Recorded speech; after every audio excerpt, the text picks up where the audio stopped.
तो ray optics में next topic होता है बेटा आपका formation of image by concave and convex mirror. तो formation of image by concave mirror की अगर हम बात करेंगे तो यहाँ पर 6 केसेस होंगे हमारे पास। और जो फर्स्ट केस होगा, फर्स्ट केस में ऑब्जेक्ट इन्फिनिटी पर होता है। और जब ऑब्जेक्ट इन्फिनिटी पर होता है, ये पोल हो गया फोकस सी। जब ऑब्जेक्ट इन्फिनिटी पर होता है तो उससे चलने वाली रेस पैरेलल होती है। मैंने एज्यूम कर लिया प्रिंसिपल एक्सिस के पैरेलल भी आ रही है। Then after refraction passes from focus, तो इमेज कहाँ क्रिएट होती है बेटा? फोकस पर क्रिएट होती है। देन जो रेज है वो एक्चुअल इमेज कर रही है, इसलिए रियल इमेज क्रिएट होगी। रियल इमेज कैसी होती है? इन्वर्टेड होती है। सेकंड अगर हम केस की बात करें तो ऑब्जेक्ट को हम बी और सी रख देते हैं। ये पोल फोकस सी और ऑब्जेक्ट जो है वो बी और सी है। Object is A B.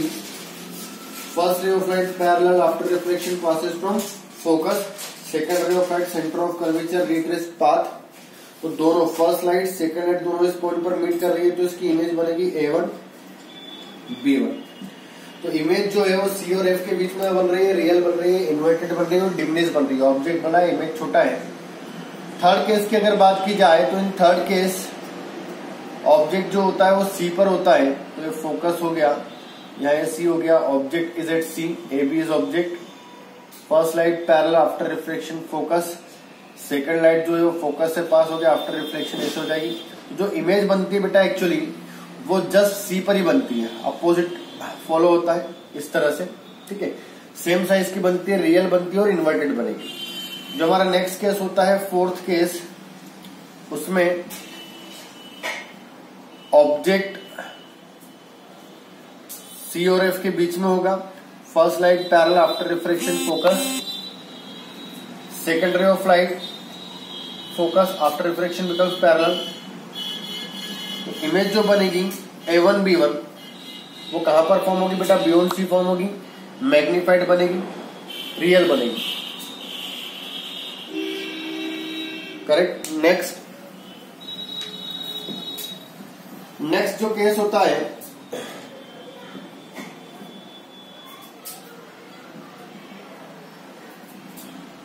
Pole focus C. Object focus पर रखा हुआ, rays parallel after reflection focus. Second ray of light इस तरह से आएगी।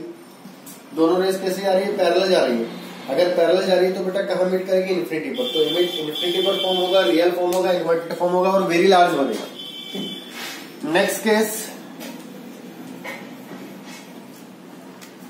सिक्स्थ केस, अगर हम कॉन्केव मिरर की बात करते हैं तो ऑब्जेक्ट जो होगा वो F और P के बीच में होगा। यहाँ पर P होगा, यहाँ पर F, यहाँ पर C। ऑब्जेक्ट F और P के बीच में light parallel after reflection passes from focus. Second ray of light pole पर इंसिडेंट करवाते हैं, ऐसे जाएगी। तो अगर देखा जाए तो रेज डाइवर्ज हो रही, कभी मिलने वाली नहीं है। अगर मैं इनको पीछे की ओर एक्सटेंड करता हूं तो दे अपीयर्स टू मीट। अगर अपीयर्स टू मीट हो रही तो इमेज फॉर्म होगी A1 B1 object A B की। अब ये लाइट जो है वो अपीयर्स टू मीट हो रही है इस ऑब्जर्वर को। अगर लाइट अपीयर्स टू मीट होती है तो कौन सी इमेज बनती है बेटा? Virtual image. तो वर्चुअल इमेज फॉर्म होगी। वर्चुअल इमेज कैसी होती है?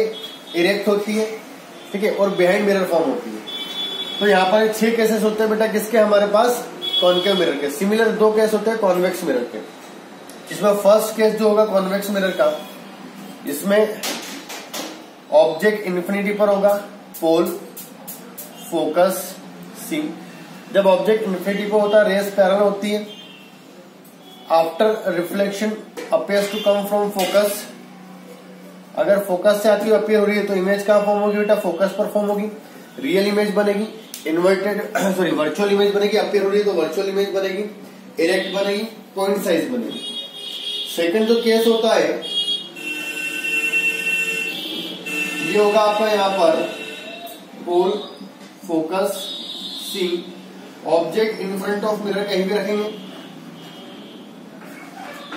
appears to come from focus. Second ray of light in the direction of C after reflection retrace same path। दोनों डाइवर्स हो रही है, कभी मिलने वाली नहीं है। बट अगर पीछे इनको एक्सटेंड करते हैं तो appears to meet at point A1। तो A1 B1 जो होगी ऑब्जेक्ट AB की इमेज फॉर्म हो जाएगी। तो फिर से यहाँ पर वर्चुअल इमेज बन रही है। वर्चुअल इमेज इरेक्ट होती है, बिहाइंड द मिरर फॉर्म हो रही है, डिमिनिश्ड ऑब्जेक्ट बड़ा है, इमेज छोटा है। तो यहाँ पर हमने 6 केसेस कॉन्केव मिरर के देखे और 2 केसेस कॉन्वेक्स मिरर के। अब यहाँ पर कुछ न्यूमेरिकल फॉर्मूले हमें डिराइव करने होते हैं। तो सबसे पहला जो आपका यहाँ फॉर्मूला आता है बेटा, ये होता है मिरर इक्वेशन। मिरर इक्वेशन, अब मिरर इक्वेशन क्या होती है? एक ऐसी इक्वेशन जो ऑब्जेक्ट डिस्टेंस, इमेज डिस्टेंस और फोकल लेंथ को रिलेशन बताती है। फोकल लेंथ को हम एफ से रिप्रेजेंट करते हैं, ऑब्जेक्ट डिस्टेंस को यू से रिप्रेजेंट किया था और इमेज डिस्टेंस को वी से रिप्रेजेंट किया था। आपने 10th में पढ़ा भी होगा। तो एक ऐसी इक्वेशन जो focal length, object distance, image distance के बीच में एक रिलेशन बताती है, उसको हम क्या बोलते हैं बेटा? मिरर इक्वेशन बोलते हैं। और ये जो मिरर इक्वेशन होती है, इसमें जितने भी डिस्टेंस है सारी के सारे डिस्टेंस हम पोल से एज्यूम करते हैं। कहां से एज्यूम करते हैं? पोल से। तो चाहे मैं कॉन्केव के लिए फॉर्मूला डिराइव करूंगा या कॉन्वेक्स के लिए, दोनों के लिए रिजल्ट सेम ही आने वाला है। तो मान लीजिए कि मेरे पास एक कॉन्केव मिरर है। ये कॉन्केव मिरर का प्रिंसिपल एक्सिस, यहाँ पर ये फोकस, पोल, फोकस और यहाँ पर ये सी। ऑब्जेक्ट को हम कहीं भी रख देते हैं। मान लीजिए कि ऑब्जेक्ट जो मेरा यहाँ रखा हुआ है ए बी। फर्स्ट लाइट जो होगी, या पॉइंट साइज ऑब्जेक्ट लेते हैं, डेराइव करना काफी इजी हो जाएगा। मैंने एक पॉइंट लाइक ऑब्जेक्ट लिया ओ,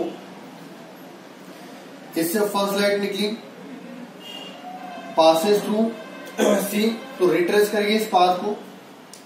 सेकंड लाइट मिरर पर गई, आफ्टर रिफ्लेक्शन, जो पता है जब ऑब्जेक्ट बियॉन्ड सी होता है, इमेज सी और एफ के बीच में होती है, तो इमेज कहीं यहां फॉर्म होगी। करेक्ट। अब मैंने इस पॉइंट को, इस डी पॉइंट को सी से ज्वाइन किया, तो ये क्या होगी बेटा? रेडियस। और रेडियस जो होती है वो सर्कल या स्क्वायर के हर एक पॉइंट पर क्या होती है? नॉर्मल होती है। तो ये किसकी तरह बिहेव करेगा? नॉर्मल की तरह बिहेव करेगा। अगर ये नॉर्मल की तरह बिहेव करेगा तो ये हो जाएगा बेटा एंगल ऑफ इंसिडेंस, और ये हो जाएगा एंगल ऑफ रिफ्लेक्शन। करेक्ट। अब मैं एज्यूम कर लेता हूं इंसिडेंट रे अल्फा एंगल बना रही है, रिफ्लेक्टेड रे बीटा एंगल बना रही है, और जो नॉर्मल है वो गामा एंगल बना रहा है। किससे? प्रिंसिपल एक्सिस से। ठीक है। अब हम यहां पर प्रॉपर्टीज अप्लाई कर देते हैं। जैसे इन ट्राइंगल, मैंने ट्राइंगल लिया, कौन सा ट्राइंगल? ओडीसी। ये वाला ट्राइंगल ले रहा हूं मैं, ओडी। ये एंगल गामा है, ये एंगल मेरे पास क्या है बेटा? आई, और ये वाला एंगल कौन सा? अल्फा। अगर मैं इसे ट्राइंगल की प्रॉपर्टी अप्लाई करता हूं तो एक्सटीरियर जो एंगल होता है सम ऑफ अपोजिट इंटीरियर एंगल होता है। It is alpha plus I, equation 1। या यहां से मैं आई की वैल्यू निकालू तो कितना हो जाएगा बेटा? Gamma minus alpha, equation 1। Similarly हम ट्राइंगल ले रहे हैं बेटा, कौन सा? Triangle C D I. C D I, C D I जो ट्राइंगल है कुछ इस तरह से है। ये सी है, यहाँ पर डी और यहाँ पर ये आई। ये बीटा है हमारे पास, ये आर है और ये गामा है। ठीक है। फिर यहां पर exterior angle beta is equal to gamma plus R. R की वैल्यू हो जाएगी beta minus gamma, equation 2। Now according to law of reflection, अगर रिफ्लेक्शन के लॉ को देखा जाए तो I is equal to R होता है। I की वैल्यू कितनी बेटा? Gamma minus alpha is equal to beta minus gamma. इसको इधर लाएंगे तो 2 gamma is equal to alpha plus beta. Correct. अब एंगल की प्रॉपर्टी अप्लाई कर देते हैं। Angle equal to arc by radius, तो 2 times of arc. Gamma angle है हमारे पास, आर क्या हो जाएगा बेटा? DP by radius, PC is equal to alpha arc DP by radius PO plus DP by PI. DP cancel out हो जाएगा बेटा, रिमेनिंग टर्म जो बचेगी 2 by PC is equal to 1 by PO plus 1 by pi. अब अगर देखा जाए तो हमने साइन कन्वेंशन पढ़ा था। साइन कन्वेंशन में क्या होता है बेटा? पोल के right hand, left hand side वाली सारी डिस्टेंस नेगेटिव होती है, राइट हैंड साइड वाली डिस्टेंस पॉजिटिव होती है। तो जितना भी डिस्टेंस हमने मेजर किया है, ये ऑब्जेक्ट है तो ऑब्जेक्ट का डिस्टेंस, ये रेडियस और ये इमेज का डिस्टेंस, सारी लेफ्ट हैंड साइड मेजर की गई तो क्या होगा बेटा? नेगेटिव होगा। अगर ये नेगेटिव होगा तो पीसी नेगेटिव ऑफ आर, तो minus 2 by R is equal to minus 1 by U minus 1 by we.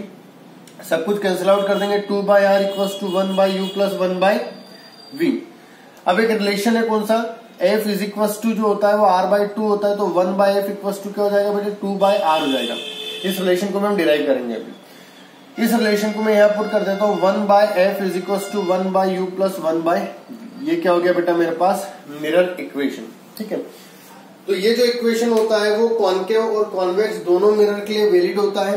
तो जब भी आप न्यूमेरिकल सॉल्व करेंगे तो न्यूमेरिकल सॉल्व करने के पहले आपको यहाँ पर ये देखना होगा कि ऑब्जेक्ट डिस्टेंस पॉजिटिव है नेगेटिव, मीन्स हमें फिर से जब न्यूमेरिकल सॉल्व करना है तो हमें साइन कन्वेंशन अप्लाई करना जरूरी होता है। तो ये क्या हो गया बेटा मेरे पास मिरर इक्वेशन। सिमिलरली एक रिलेशन जो हम रह गया था 1/f इक्वल्स टू 2/r या f इक्वल्स टू r/2, इस रिलेशन को हम देख लेते हैं। इस रिलेशन को कैसे हम प्रूव करेंगे। तो ये जो रिलेशन है अगेन कॉनकेव और कॉन्वेक्स दोनों मिरर के लिए वैलिड है। तो चाहे मैं कॉनकेव के लिए डिराइव करूं या कॉन्वेक्स के लिए, रिजल्ट दोनों का सेम आएगा।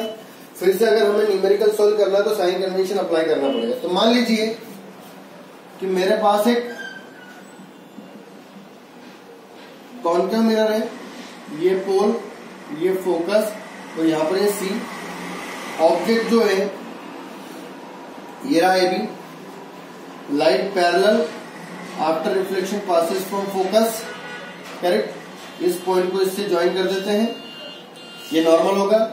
Angle of incidence, angle of reflection, और एंगल ऑफ रिफ्लेक्शन जो होता है according to law of reflection ये एंगल ऑफ इंसिडेंस के इक्वल होगा, करेक्ट। अब अगर ये एंगल आई है तो ऑब्वियसली ये एंगल भी कितना होगा बेटा आई होगा। तो अगर इस ट्राइंगल को देखा जाए तो ट्राइंगल जो है कौन सा ट्राइंगल CDF, ये कौन सा ट्राइंगल है बेटा आइसोसेलेस ट्राइंगल है। और आइसोसेलेस ट्राइंगल की प्रॉपर्टी क्या होती है, अपोजिट एंगल के अपोजिट साइड भी इक्वल होती है, मतलब जो इक्वल एंगल होते हैं उनके अपोजिट साइड्स क्या होती है इक्वल होती है। तो इसके अपोजिट साइड DF, तो DF जो होगा बेटा इक्वल होगा किसके CF के, करेक्ट। अब हम जो भी फॉर्मूला डिराइव कर रहे हैं बेटा वो किसके लिए डिराइव कर रहे हैं, for small aperture and paraxial rays. तो पेरिक्सियल रेज क्या होती है, ऐसी रेज जो प्रिंसिपल एक्सिस की काफी पैरेलल होती है, पैरेलल और काफी क्लोज रहेगी। अब ये काफी क्लोज रहेगी तो मेरा डी पॉइंट जो होगा पी के काफी क्लोज होगा, तो जो डी होगा वो अप्रोक्सीमेटली पी के इक्वल हो जाएगा। इनडायरेक्टली बोलने का मतलब ये है कि जो एफ डी होगा वो अप्रोक्सीमेटली एफ पी के इक्वल हो जाएगा। If rays are paraxial then F D is approximately F P. तो वैल्यू पुट कर देता हूं, ये जाएगा P F is equal to C F. ये जो डी एफ की वैल्यू थी मैंने यहां पर पुट कर दी पी एफ। अब दोनों साइड हम पी एफ को ऐड करते हैं, तो P F plus P F is equal to C F plus P F. तो ये हो जाएगा 2pf is equal to C F plus P F P C. Sign convention apply किया जाए, ये रेडियस है, ये फोकल लेंथ है, तो -2 times of R -2 times of F is equal to minus of R. Minus से माइनस कैंसल आउट हो गया, then F is equal to r/2, correct. तो यहां पर हम जितने भी फॉर्मूले डिराइव कर रहे हैं उसमें हमने एज्यूम किया गया है कि हमारी जो लाइट होती है, ठीक है, वो पेरिक्सियल ट्रेवल करती है। पेरिक्सियल मतलब प्रिंसिपल एक्सिस की काफी पैरेलल ट्रेवल करती है और काफी क्लोज होती है। देन जो एपर्चर होता है काफी छोटा होता है, उस कंडीशन में हमारा जो डी होगा वो पी के काफी क्लोज होगा, तो ये डिस्टेंस और ये डिस्टेंस में डिफरेंस नेग्लिजिबल होगा। तो इस डिस्टेंस को हम अप्रोक्सीमेटली इसके इक्वल एज्यूम कर सकते हैं। देन फॉर्मूला डिराइव हो जाता है एफ इक्वल टू r/2, मतलब जो फोकल लेंथ होती है वो रेडियस ऑफ कर्वेचर की हाफ होती है, ठीक है। तो रिलेशन आपको पता होना चाहिए। अब नेक्स्ट क्लास में हम डिराइव करेंगे मैग्निफिकेशन का फॉर्मूले, ठीक है। 2 केसेस में मैग्निफिकेशन निकाला जाएगा, एक हाइट के फॉर्म में और एक डिस्टेंस के फॉर्म में। चलिए आज के लिए इतना ही।